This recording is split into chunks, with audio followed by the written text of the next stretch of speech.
Hello everyone, it's Peter here, Piotr Fissner. How are you doing, guys? Hello. So, for some time, there are certain faults at Sony's TVs that I can't resolve. And I start to dig into the problem. One of them is that when I'm downloading the firmware from official Sony website, I can't get this to work for some reason. And I was like, hold on a second, I'm doing all the procedures properly. I've checked several pen drives. I've made sure, at least 4 gigabytes is a pen drive, and I've followed everything, yes? And still I can't upgrade the firmware, yes? And it took me few months to figure it out. So I wanted to share with you because that's another Sony.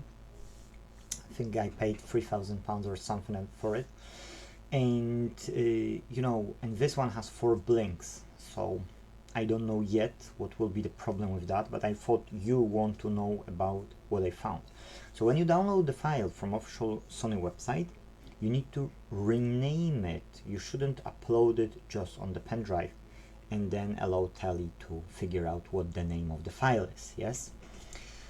Because it doesn't look for just any file, it's looking for the particular file, and it's not about the extension of the file .pkg, but it's about the full name of the file before the dot as well.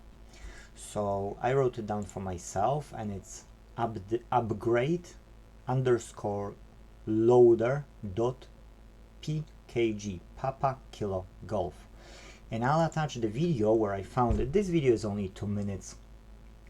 It's about that problem and describe, how to do it properly on the pen drive. So I won't be, explaining you because I found it's a good YouTube channel and maybe you have some values of it.